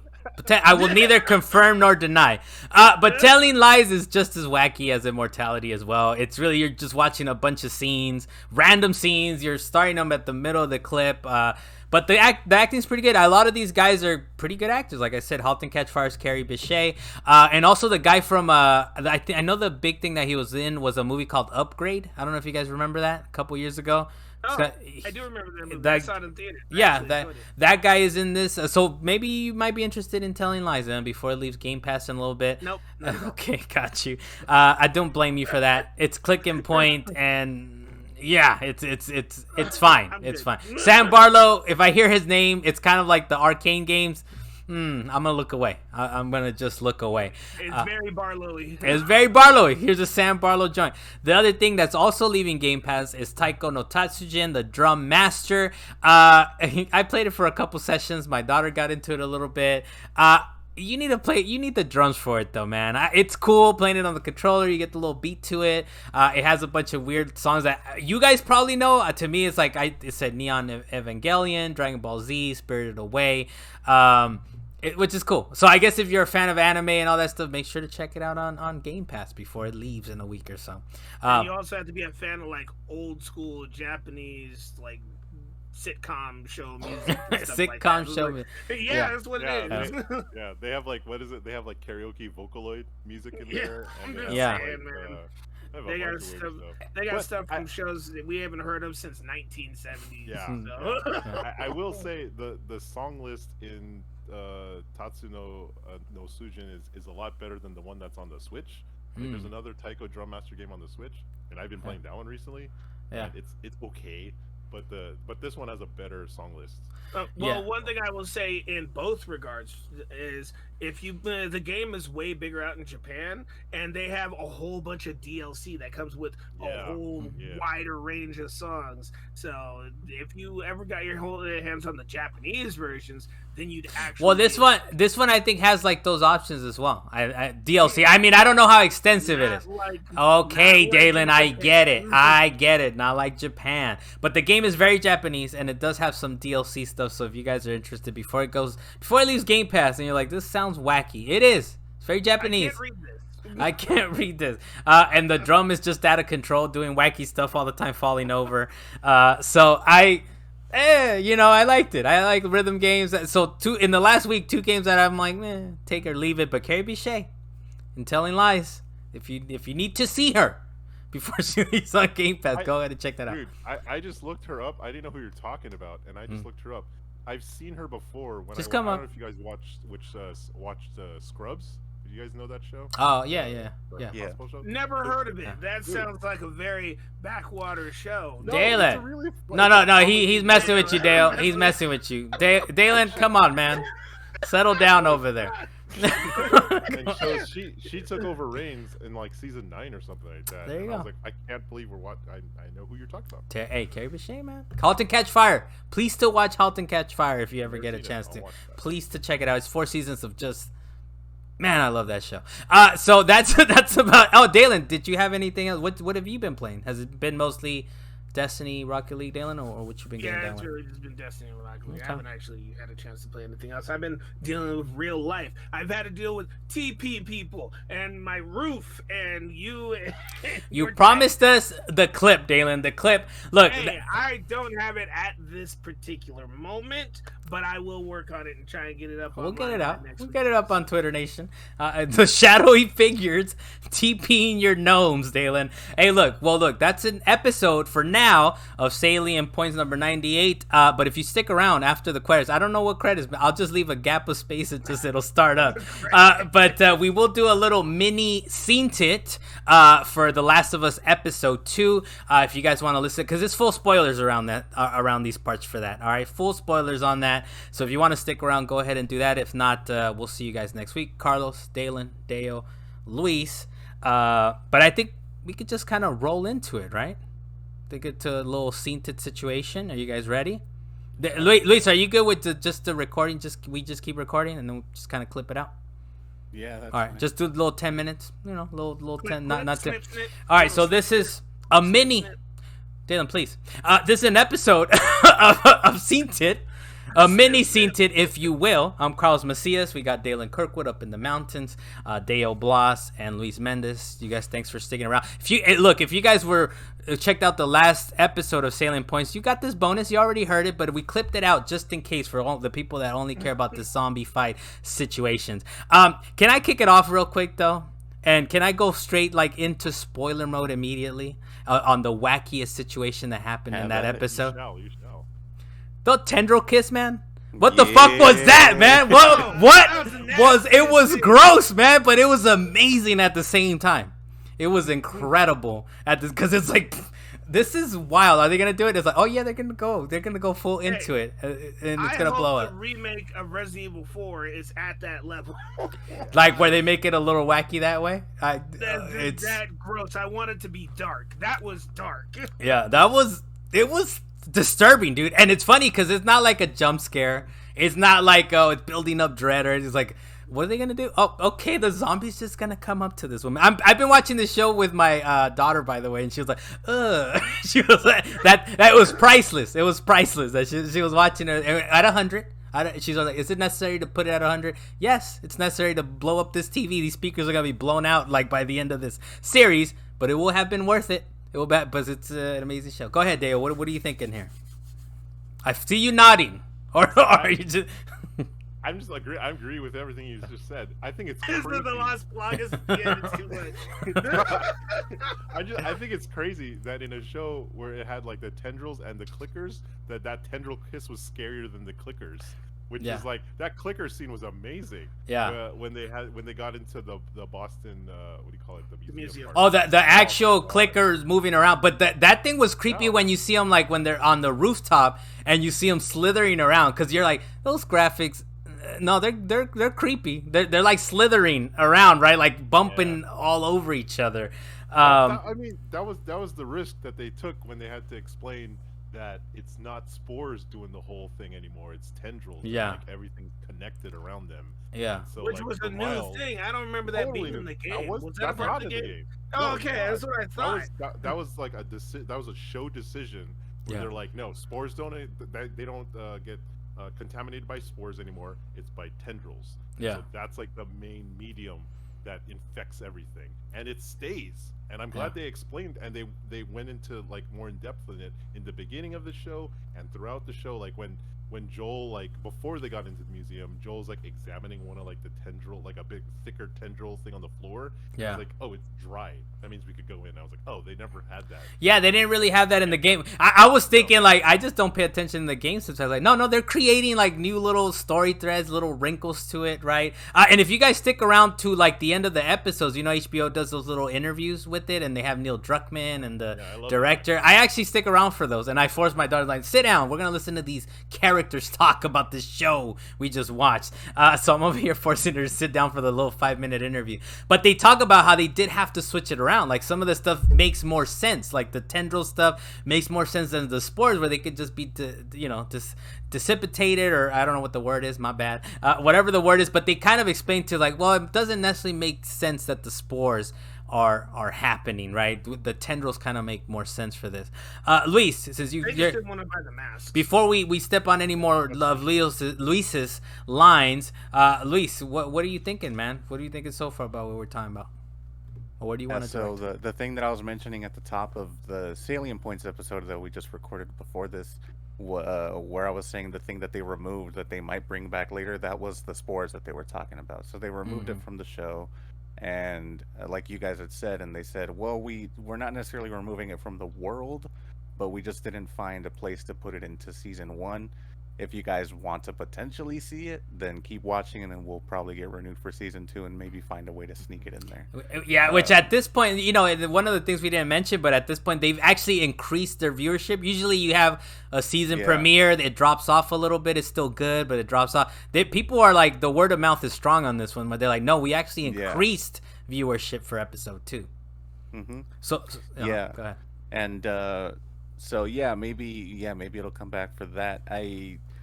I do watch the same thing you guys are talking about, the after sort of credits thing, but also the next morning, like I did this morning, I listened to the companion podcast as well that they record. Mess with that, with Neil Druckmann. Troy Baker is kind of the guy in the middle mediating, and then with the other director that we were talking about. Yeah. But it's interesting that you guys brought up that kiss was creepy, because they were actually intending for that to be like this beautiful sort of moment, which I don't know if it necessarily came across the screen completely like that. It was different. It threw me completely. It was sort of beautifully cringe moment. They must not know what it looks like to have a shitload of worms shoved in your mouth. Well, look, but the thing is, you can see it, Luis. You can see what you're talking about. You can kind of see because it's a slowish scene. It's not like a very fast, like they took a beat, and I think even the actress was talking about that on the after the HBO recording. I think she was even saying like, oh, it was supposed to be different, the scene. So maybe she was in reference to that, right? Like it's like came off creepier than beautiful or whatever it was that they were trying to do. It was fine. Yeah, but it is one of those things where like they opened up that route for doing something different, because the getting chased by Fedra at that point didn't really make much sense anymore. So they're like, well, we don't necessarily have to have Tess go down in a metaphoric blaze of glory by shooting these guys down to get them some time to get out. They could actually just have her blow up the building. But I guess before that, sneak in some kind of beautiful / creepy / off-putting tenderly warm kiss. Yeah, it's kind of funny. I don't know. No real good word for it. I don't know if you guys saw, but I thought it was kind of weird. I don't know if it was weird, but maybe it's just correct, right? But you have Joel, and like he doesn't say bye to her or anything. He just grabs the girl, and she's like, "I'm not going with you." And this guy just takes off. Like, you would think you'd be like, "Bye, honey," or "Bye, my love," or something. Something like a little tender. He was like, "I'm out of here. Blow up with the rest of them." But no, Carlos, you can't have that, especially when just before she was talking about, I never asked you to actually have actual feelings in this relationship. I didn't ask. And also, she's infected, right? She's infected. She was just trying to get him to get out of there. Yeah, like, just she get the hell out wanted of him here. to be able to have a clean break. So instead of doing it as lovers would, she had him leave as a soldier would, which is why she made her little comment before he walked out. Very reasonable. What you know what? One of the things I've been kind of enjoying actually, which is like those intros are nice, man. They sort of remind me of like Breaking Bad a little bit. I don't know if you guys remember Breaking Bad. It'd be like someone like tapping on the table. Like, okay, where's this going? Show? Breaking Bad. You never saw Breaking Bad? The intros with you. If you haven't seen Breaking Bad, Dalan. God, you know what, Dalan? Come on, man. What's happening here? Anyways, I'm trying to make a reference here, and you're out of control. Breaking Bad would do like those. Breaking Bad would do those intros where they're kind of non sequiturs. It seems like, right? Like it's like, what the hell is this? But you're captivated. And I think they've done that in each episode here for The Last of Us. We're like, what the hell? Where's this going? Like, where is? I don't know how you guys feel about it, but I've been enjoying the intros in particular, and I'm going forward. I don't know how long they keep that up, because even Breaking Bad didn't necessarily always do those intros, like where it kind of hooks you in. But I hope it does, because I'm loving them so much, and they're like outside of the games too, right? It seems like so it just made you want a chicken sandwich. Is that what it was? Yeah. Oh, do you remember the Breaking Bad scene where they're testing ketchups and barbecue sauces? That was a beautiful scene. How do you guys feel about the intros? We'll go to Dale. How you feeling intro wise, or is there? It's just whatever. It's just the intro. I love it because it frames the world of The Last of Us in a way that's like really helpful for people who've never played the game before, but it also like reinforces certain parts of the video game that weren't really explained to us. Why are we safe here? I don't understand. Yeah. Well, yeah. I mean, that's what they go into, and like you said, with the non sequitur parts, it's like, yeah, who is this person that the police took right now? What does she have to do with the story? Like, why is it from like 10 years ago or something, right? So they're giving a background to all the events that happened before, like the Joel and Ellie era that's going on. So it's really good. It's really well shot, and I forgot how much like in the episode 2, it's shot in Indonesia, and I forgot how much like Indonesian language sounds a lot like Filipino. So then, like, when I was listening to it, I was like, "Oh my god, it sounds like my mom." Listen to my mom talking right now. Yeah, but it's been nice. Just told them to bomb the city. So yeah, basically, Jesus. Oh, that like hit Rome like really hard. I was like, "Oh man, it's serious." Luis, how you feeling, man? Intros, or I don't know if you want to kind of move on from that, or how you feeling? Yeah, about so Craig Mazin actually did mention that Vince Gilligan and Breaking Bad were kind of a huge inspiration behind those intros. So you're on the money on that. You go. And I guess there's some science behind it, that doing something that is what you're saying, non sequitur, at the beginning of a show, the audience is much more accepting to something that has nothing to do with what just happened previously in the last episode, and going in there and kind of saying, okay, what's this about for the next 5-ish minutes or whatever. Yeah. So I guess that's why they kind of like sneaking those in, and it is cool to basically see, as someone that's played the games, being able to see adding more lore kind of to the world of like what was happening on the other side of the world. Like we and they kind of did make it a point in the game to just make it sort of this like Americana story of it's just in the US. We don't know anything about Japan, Indonesia, whatever. So it's cool to kind of see. Oh, they expand on it, right? Yeah, and it ends so beautifully too, right? He's like, what's the solution? Give us a vaccine. She's like, bomb, motherfucker. You need to bomb everything. You're like, bomb everything. Bomb everything. Everybody and everyone in it. I need to go to my family and say goodbye right now. All right, bomb this place. Go ahead. It was a nice sort of setup and foreshadowing for what Ellie asked later in the show about, is this where they dropped the bombs? So like it kind of adds more to that sort of, they actually did this all over the world, and it kind of worked here, but not everywhere. Did you guys like? So there's a couple scenes that they pull like right from the game. Well, one of them is sort of like in the background, like it's if you played the game, you get more from it. But there's the scene in the hotel where Ellie is kind of like a 1-to-1, and she makes the little scenes like, "I will take your best suite" or whatever. But I like the more subtle one where they're walking. It's Joel and the girl and Ellie, and they're walking along. They're walking along, and they're like, "Oh, did you have a boyfriend or something?" And she's like, "No." And you kind of see that little pause because that's in reference to is her name Riley, I believe, in the Left Behind. So it's in reference to if you played Left Behind, right? It's kind of like, oh, okay. You see those hints of like this previous sort of life, whereas in Last of Us, like the game, you kind of only get that after you've played Left Behind, right? I don't think there's necessarily any like hints like that, but I like that the show is like throwing little like, oh, she's recalling this, but you would only know if you played this. Have you noticed anything else like that, Dan? Little subtle hints, or how you feeling about like the references or like the 1-to-1s to the game? Did you say Dale or Dalen? Oh, Dalen. My bad, Dalen. Go ahead, Dalen. You haven't talked. Hey, Dalen, it's 1, 2, 3. Not 1, 2 back to 1. We're trying to keep it going around. It's a process.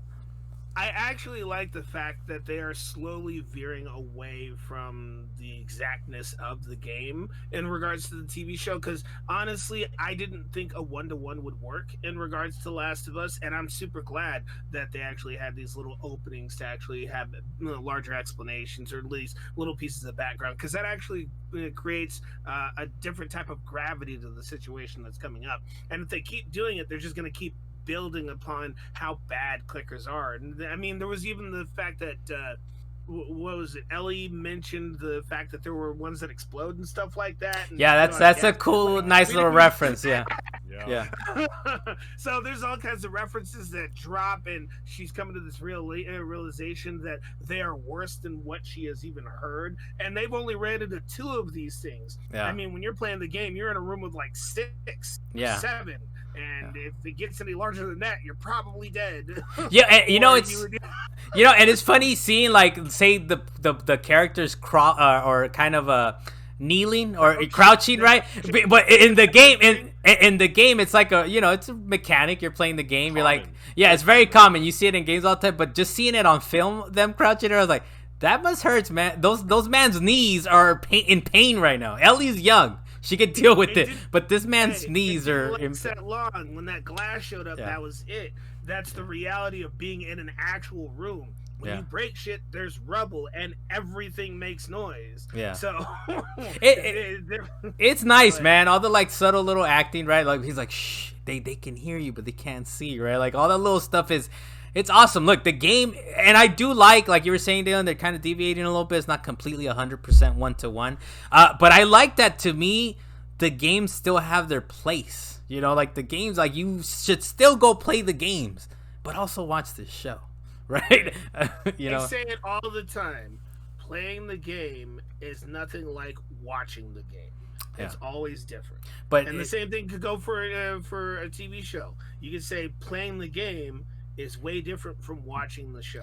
Yeah. Even though, yes, you know where all the references come from, it should give you a completely different feel in both cases. You shouldn't look at the TV show and say, well, that's exactly what they did in the game. That's exactly what they did in the game. It's looking exactly like I don't want to see But that.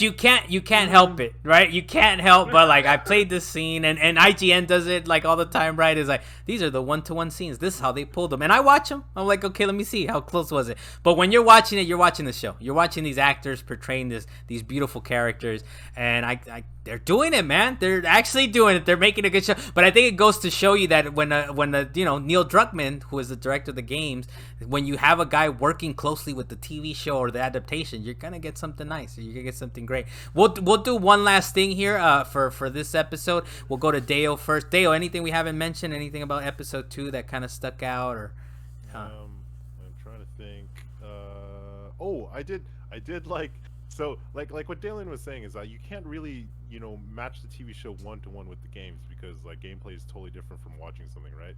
I thought it was hilarious when they go into the hotel for the first time, and like it's knee deep in water, right? But then Ellie says like, "Oh, I can't swim." Yeah. Like, you serious? Oh yeah, that's right? Because like, "Are you serious?" And Pedro Pascal just hops in there, and it's only like knee high. Yeah. And I thought that was hilarious because like obviously it'd be super boring if we just watched him like get freaking wooden platforms and swim it over to her. Yeah, which in the game, yeah. Go do that kind of thing, right? Yeah. So I'm glad like it's a little nod and a dig to the games, but it's also presenting it in a way it's just like, oh yeah, we remember art history. We're gonna do it this way, but you know the TV series is gonna be a little different from what you're used to, but we're reimagining it in a way, in a different context, so that you're able to watch it and be more. Yeah, where one thing I actually remember being in the game, being that you go to a hotel and there's that low source of water, but she didn't ask about the water. You just got in it. But you didn't have to push no wood around there. The last time I remember pushing wood around was when you were in the He's sewer. making an example, Dalan. He's making an example that in the game you push stuff around. But yeah, you make it make sense for the adaptation, right? Luis, what do you think, man? Anything we haven't mentioned about episode 2 that you kind of want to get out? No, nothing that I would kind of want to touch on. I do find it interesting, I guess. Well, I guess it doesn't. It's not super crazy to think about because Joel even didn't find out in the game until he went to Billstown that Frank wasn't alive anymore. But Tess did mention take Ellie to Bill and Frank's. So I mean, we're you know. You know what and I think look, I don't know if you guys have been watching like Next Up the preview. I watch it, man. I haven't. No. I watch. Oh, do you want me to tell you what's in the preview, Luis? Okay. All right. So. I'm not gonna spoil it, but I'm saying like I'll watch them because I'll forget, man. By the time the next episode comes out, I'll forget. I'm not trying to spoil it, but the deviations might be coming, based on like the preview. The deviations might be coming, and I'm a little hyped. I'm a little scared. I'm a little scared. Fine with that. Okay. I feel like they're coming. Yeah. Even with Carlos's hyped scaredness, I still recall you saying that you were concerned for the well-being of this TV show. Do you still have those issues? Hell no, man. I mean, look. They still got what? Is it supposed to be 9 episodes? They still got, right? I think they still got 6 episodes or 7 episodes, whatever it is. But we're hyped. Deo was the one that we had to put him on blast. I think 2 episodes ago. He's the one that had to. He's the one that had to walk back a couple of statements, but. I'm a skeptic. Hey, but that's fair. That's fair. Carlos. And that's very fair. That's very fair. We should have been a skeptic, but so far it's a beautiful thing. Luis, did you say kind of your last point there, or was there something else? Well, it was just going to be that I'm excited to see what they do in Bill's Town, since it, I didn't watch the preview, but it sounds like that's what's coming up next. Yeah. So Dalan, excited for that. Dalan, last word, man. here you go. What do you think? Or are you good? Hey, I'm excited to see their variations on the types of clickers that there are. So I'm down to watch them fight bosses in the show. And let me guess, Dalan, when you watch them come on screen, you're gonna say, "Let them fight." Is that what you're gonna say, Dalan? Is that your statement? Hey man, there's no kaiju's here, but basically, I just want to see, because again, it's that difference between playing the game and cinematic. Yeah. Because when you're playing the game, you only have so much range of movement. Like you can only shoot your gun, or you swing whatever weapon you have in your hand at the time, and they do the same motions every single time. Cinematics, you're throwing busts down and breaking glass and like hitting people with whatever. Like you hit somebody with a table, you can't do that in the game. Well, Dalan, I hope that next episode completely exceeds all your expectations. I hope we can keep going. It might be one of those Sundays where one of us couldn't watch it, but I hope we can all keep watching it. Hopefully it's appointment TV around my house. I was doing something. I think I was watching a game or something. I was like, wait, I got to stop because my child has a bedtime. Take the game off the screen. I was like, my child has a bedtime, so I got to make sure to watch this episode before she has to get to bed. But I hope we can keep doing this. It's been a mini Seen It. I hope you guys have enjoyed it. You already listened to it if you heard Salient Points yesterday, but here's a clip out of it as well. So I'm Carlos Macias, master of, what was it, Dalan? Tech Decks. Dalan Kirkwood from up in the mountains. Hey, be careful with those things, because Dale has to go out there and replace them. Those little center divider thingies. Hey, it's not about me. It's about the wind. That's his worst enemy. It's not about wind. It's about family, all right? Let me put it to you that way. Dale Boss, thank you for joining us, sir. I hope your 49ers, it's going to be a nice one. 49ers versus Eagles next week. So it's been a while since they've won a Super Bowl. If they lose, you still got to show up on here, man. And you still got to show up on here. You can show up crying if you must.